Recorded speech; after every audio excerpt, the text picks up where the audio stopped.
When I was getting started investing in real estate, I had a business relationship that I thought was great, but it turned out that there was some things that I missed about that business relationship. So in today's episode, I'm going to talk about what that relationship was and why it is the one business relationship that I will never do again. Stay tuned.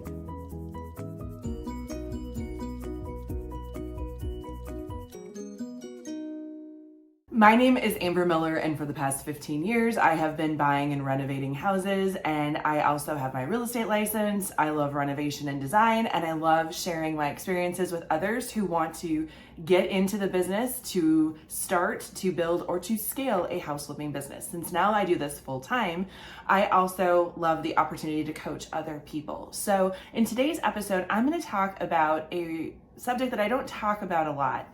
But when I first got started investing in real estate, I had a business partner and we were a 50-50 business structure, meaning each of us was 50% responsible for the business, both financially and responsibility wise. And so in the beginning, when we started this, it was great. And there was a lot of opportunity for us to learn together. There was a lot of things that we got to experience as far as the process goes. We got to qualify for all of our loans together. We got to go through all our meetings together. So it was really nice to have that relationship, especially since I was still working full time in my corporate career.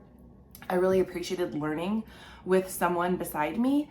But a few years in, something changed. And what happened was it became evident that we had different goals, despite the fact that before we started, we had conversations. I thought we're being transparent with each other about what our goals were. I was always of the mindset that I wanted to build and scale a full-time house flipping business. And my business partner had some different ideas. I know that they were more interested in purchasing long-term rentals, but that they needed capital to do that, which was why we were flipping. So I thought everything was working out well until about 2.5 years in. And when I got a phone call one day that a purchase had been requested for my business partner and that was going to minimize the amount of money we would have capital-wise from our bank to purchase fix and flip properties. So we had actually just we'd gone and put a purchase agreement together for a fix and flip property, and I was waiting to hear back from the bank to see if we were cleared. And I got a note that because the business partner had purchased a property as a long-term buy and hold, that it affected their purchasing power as an individual, which then affected our purchasing power as a partnership. So it was an interesting way to find out what it was going on. So obviously the next step was to have a conversation.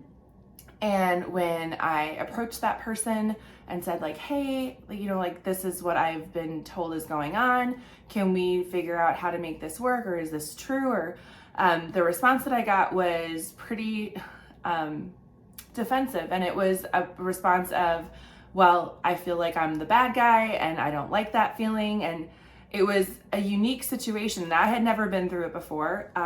But I know that when people are sometimes confronted with things that they've done in a way, whether it was intentional or not, that it can sometimes lead to some discord in a relationship.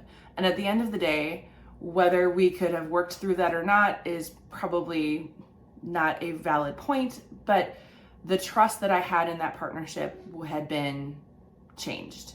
And so when it became obvious that there was some direction that they would go in and potentially harm the other part of the business with no regard for the partnership, that was when I had to make a decision pretty quickly as to how I wanted to move forward. So I'm not gonna sugarcoat it. It was unexpected, and it was not something I had encountered or thought I was going to encounter. I had this idea that we would have this successful business for a few years together.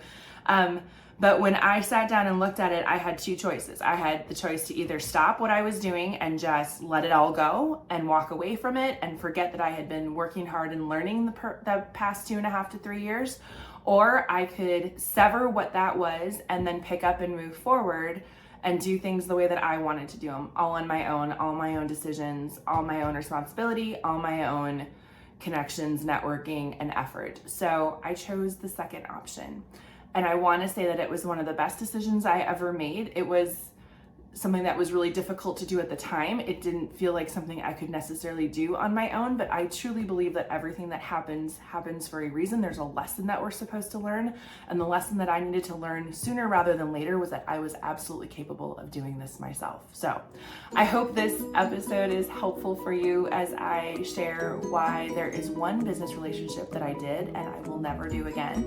Not to say that I am completely opposed to partnerships.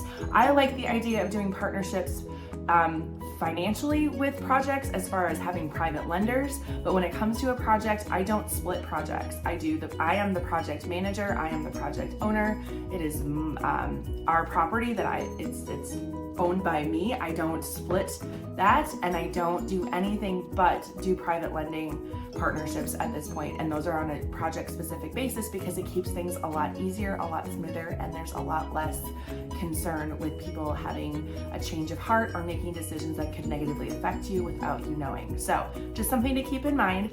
Until next time, make sure you like, subscribe, and share this video, and follow the channel for the next video coming out next week. Until next time, bye for now.